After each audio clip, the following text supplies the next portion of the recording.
नमस्कार प्यारे बच्चों, आज हम करने वाले हैं आपके एनसीईआरटी क्लास 7 का संस्कृत का पाठ नवम, जिसका शीर्षक है विश्व बंधुत्व। विश्व बंधुत्व का मतलब होता है सारा विश्व मेरा घर है, संपूर्ण संसार मेरा परिवार है।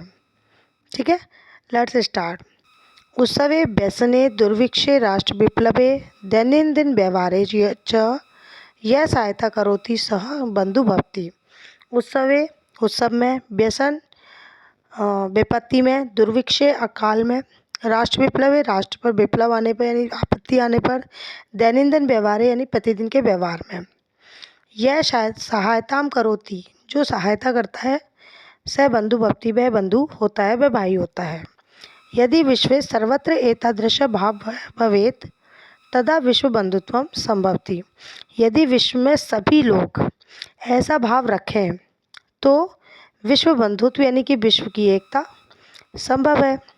परंतु अधुना निखिल संसारे कलहश अशांति च वातावरणम अस्ति। लेकिन आज निखिले संसार यानी संपूर्ण संसार में कलहश यानी कलह का, अशांति च यानी अशांति का और अशांति का वातावरणम अस्ति वातावरण है।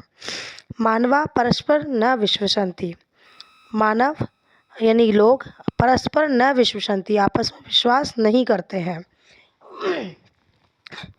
ते परस्य कष्टम स्वकीयम कष्टम न गणयति। वे ही लोग, संसार के सारे लोग परस्य कष्ट दूसरे के कष्ट को स्वकीय कष्टम यानी अपना कष्ट न गणयति यानी नहीं गिनते हैं, नहीं मानते हैं। अपि च समर्था देशा असमर्थान देशा प्रति उपेक्षा भावम प्रदर्शयन्ति तेषाम ऊपरी स्वकीयम प्रभुत्वम स्थापयन्ति। और भी जो समर्थ देश हैं असमर्थ देशों के प्रति उपेक्षा का भाव दिखाते हैं। तेषाम ऊपरी किनके ऊपर, उनके ऊपर यानी किनके ऊपर, असमर्थ देशों के ऊपर स्वकीय अपना प्रभुत्व स्थापित करते हैं। संसारे सर्वत्र विदेश शत्रुताया हिंसाया च भावनाम दृश्यते। और संसार में सभी जगह विद्वेष की यानी कि बैरी की, शत्रुता की और हिंसा की भावना दिखाई देती है। देशानाम विकास अपि अवरुद्ध भवति। इससे क्या होता है, देशों का विकास भी अवरुद्ध होता है। इयं महती आवश्यकता वर्तते यत् एक देशे अपरेण देशेन च निर्मलेन हृदयेन बंधुताया व्यवहारं कुरुते। इयं महती आवश्यकता वर्तते, इसकी बहुत ज़्यादा आवश्यकता है, बहुत बड़ी आवश्यकता है। यत् कि एक देश अपरेण देशे दूसरे देश के साथ निर्मल हृदय से बंधुता यानी भाईचारे का व्यवहार करे। विश्व से जनेषु इयं भावना आवश्यकी। विश्व के जनेषु लोगों में भी यह भावना आवश्यक है। ततः विकसित अविकसितयोः देशों मध्य स्वतः स्वस्था स्पर्धा भविष्यति। तब ही विकसित और अविकसित देशों के बीच में स्वस्थ स्पर्धा यानी प्रतियोगिता भविष्यति होगी। सर्वे देशा ज्ञान विज्ञानयोः च मैत्री भावनाया सहयोगेन च समृद्धि प्राप्तुं समर्था भविष्यन्ति।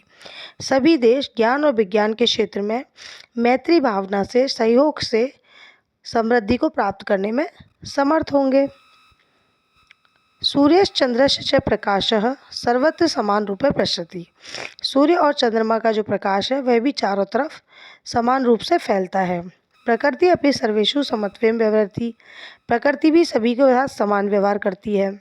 तस्मात् अस्माभिः सर्वे परस्परं वैरभावम् अपाय विश्व बंधुत्व स्थापनीयम्। इसलिए हमें भी, हम सभी को परस्पर वैरभाव को अपाय यानी छोड़कर विश्व बंधुत्व को स्थापित करना चाहिए। अतः विश्वस्य कल्याणाय एतादृशी भावना भवेत्। अतः विश्व के कल्याण के लिए ऐसी भावना होनी चाहिए। अयम निज परो वेति गणना लघु चेतसाम उदार चरितात् नाम तु वसुदेव कुटुंबकम। अयम निज है, यह अपना है, परोवेती या पराया है। ऐसी गणना लघु चेतसाम यानी कि छोटे हृदय वाले, तुच्छ बुद्धि वाले लोग करते हैं। उदार चरिता नाम, बड़े हृदय वाले, उदार चरित्र वाले लोगों के लिए तो वसुदेव कुटुंबकम, पूरी पृथ्वी ही उनका घर होती है। ये चैप्टर होता है यहाँ पे। अब इसके शब्दार्थ देख लेते हैं। व्यसने व्यक्तिगत संकट पर, ड्यूरिंग इंडिविजुअल क्राइसिस, दुर्भिक्षे अकाल पड़ने पर, ड्यूरिंग फेमाइन, राष्ट्र विप्लवे राष्ट्र देश पर आपदा आने पर, ड्यूरिंग नेशनल क्राइसिस, विश्व बंधुत्व विश्व के प्रति भाईचारा यूनिवर्सल ब्रदरहुड, विश्व शांति विश्वास करते हैं बिलीव, स्वकीयम अपना ओन, उपेक्षा भावम अनादर की भावना डिसरिगार्ड, विद्वेषम शत्रुता का, ऑफ हार्टेड। अवरुद्ध, बाधित, ऑब्स्ट्रक्टेड, स्पर्धा, होड़, मुकाबला, कंपटीशन। ध्यातव्यम, ध्यान देना चाहिए। Should attend. ज्ञायते, जाना जाता है। नोन। समत्वेन, समान भाव से, इक्वली। अपाय, छोड़कर, गिविंग अप। परोवेती अथवा पराया, ऑफ अदर्स और अदर्स। लघु चेष्टाम, शुद्ध हृदय वालों का, ऑफ नैरो माइंडेड। वसुदेव, वसुधैव, धरती ही, ओनली द अर्थ। कुटुंबकम, परिवार, फैमिली। अब इसके क्वेश्चन आंसर्स देख लेते हैं। फर्स्ट है उच्चारणम कुरुत। दुर्भिक्षे, राष्ट्र विप्लवे, विश्व बंधुत्व, विश्वशांति, उपेक्षा भावम, विद्वेषम, ध्यातव्यम, दुख भाग, प्रदर्शयन्ति। नेक्स्ट क्वेश्चन है मंजूषा समानार्थक पदानि चित्वा लिखत। इस मंजूषा से समानार्थक पदों को लिखना है। स्वकीयम, आत्मानम। अवरुद्धम, बाधितः।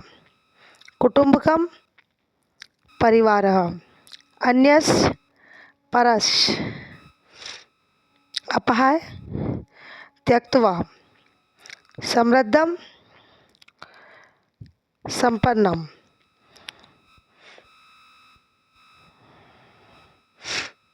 कष्टम, दुखम। निखिले, संपूर्णे। नेक्स्ट क्वेश्चन है रेखांकित पदानी संशोधन लिखत। रेखांकित पदों को सही करके लिखना है। तो फर्स्ट क्वेश्चन है छात्रा क्रीड़ा क्षेत्रे कंदुकात क्रीडंती। यहाँ पर कंदुकात, कंदुकात जो है वो पंचमी विभक्ति है। पंचमी विभक्ति यहाँ पर नहीं आएगी क्योंकि कंदुक से खेला जा रहा है। तो यहाँ हो जाएगा कंदुकेन, कंदुकेन। नेक्स्ट क्वेश्चन है ते बालिका मधुरम गायंती। तो ते यहाँ पर गलत है, स्त्रीलिंग शब्द है तो ता आएगा। ता बालिका मधुरम गायंती। अहम पुस्तकालयेन पुस्तकानि आनयामि। पुस्तकालयेन की जगह हो जाएगा पुस्तकालयात, क्योंकि पुस्तकालय से बस चीज़ें अलग हो रही हैं, पुस्तकें अलग हो रही हैं, तो अलग होने पर पंचमी विभक्ति। फिर है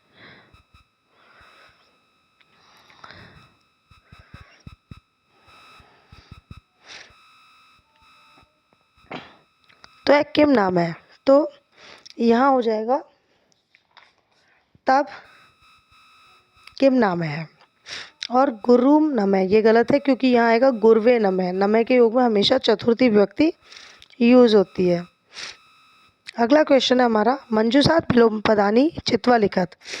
यहाँ पर हमें विलोम शब्द ढूंढ कर लिखने हैं। तो शत्रुताया का हो जाएगा मित्रताया, पुरा का हो जाएगा अधुना, मानवा का हो जाएगा दानवा, उदार चरिता का हो जाएगा लघु चेतसाम, सुखिन, सुखिन का हो जाएगा दुखिन, और अपहाय यानी छोड़ना, इसका मतलब हो जाएगा गृहीत्वा। अगला क्वेश्चन है हमारा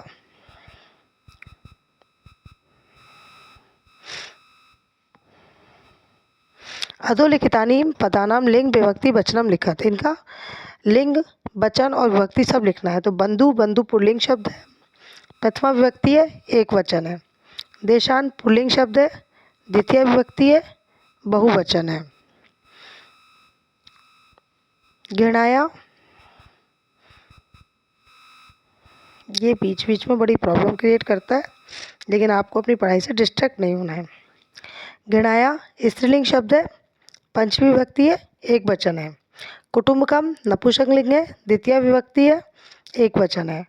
रक्षायाम स्त्रीलिंग है, सप्तमी विभक्ति है, एक वचन है। ज्ञान विज्ञानियों नपुंसकलिंग है, सप्तमी विभक्ति है, द्विवचन है। नेक्स्ट क्वेश्चन है कोष्ठकेषु दत्तेषु शब्देषु समुचिता विभक्ति योजिता रिक्त स्थानाति पूर्यते है।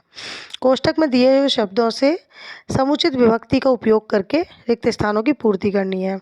तो विद्यालयम उभयते वृक्षा सन्ति, एक आपको क्या है करके दिया गया है और दूसरा उसके हिसाब से लगाना है। जैसे विद्यालयम उभयते, यहाँ भी उभयते आया है और अगला जो सेंटेंस है उसमें भी उभयते आया है, यानी कि यहाँ पर जो विभक्ति यूज होगी वही वो यहाँ भी होगी। तो यहाँ आ रहा है विद्यालयम यानी विद्यालय की द्वितीय विभक्ति, तो यहाँ आ जाएगा कृष्णम, और इसका मतलब हो गया कृष्णम उभयते गोपालिका, यानी कि कृष्ण के दोनों तरफ गोपिकाएं हैं। ग्रामम परितः गौचरण भूमि। तो ग्रामम परितः है, गांव के चारों तरफ गौचरण भूमि है। परितः के योग में द्वितीय विभक्ति आती है, उभयते में भी द्वितीय विभक्ति आती है। तो यहाँ पर द्वितीय है तो मंदिरम, वही परितः, परितः तो मंदिरम, ठीक है। मंदिरम परितः भक्तः, मंदिर के चारों तरफ भक्त है। सूर्याय नमः, नमः के योग में हमेशा चतुर्थी विभक्ति आती है। तो यहाँ सूर्याय नमः, तो यहाँ हो जाएगा गुरुवे नमः, ये हमने पहले भी किया है। वृक्ष से ऊपरी खगा, ठीक है, वृक्ष के ऊपर पक्षी है। तो अश्वश ऊपरी सैनिक, अश्वों के ऊपर सैनिक है। कोष्ठकान समुचित पदम चित्वा स्त्रिक्त स्थानीयति पूर्यते, यहाँ से इनको सही शब्द हमको चूज करना है। तो नमे के योग में हमेशा चतुर्थी विभक्ति आती है, तो हरिये। परितः के योग में द्वितीय विभक्ति आती है, तो ग्रामम। नमे के योग में चतुर्थी विभक्ति आती है, तो अम्बायई।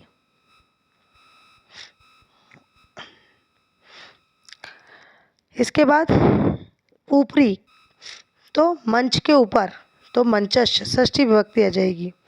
और उभयतः फिर से द्वितीय विभक्ति आती है, तो पितरम, पुत्रो स्तः। इसी के साथ हमारा ये चैप्टर यहाँ ख़त्म होता है। मुझे उम्मीद है ये चैप्टर आपको समझ में आया होगा। समझ में आया हो तो प्लीज़ शेयर करें, लाइक करें, सब्सक्राइब करें। हम मिलेंगे एक और नए चैप्टर के साथ, तब तक के लिए गुड बाय।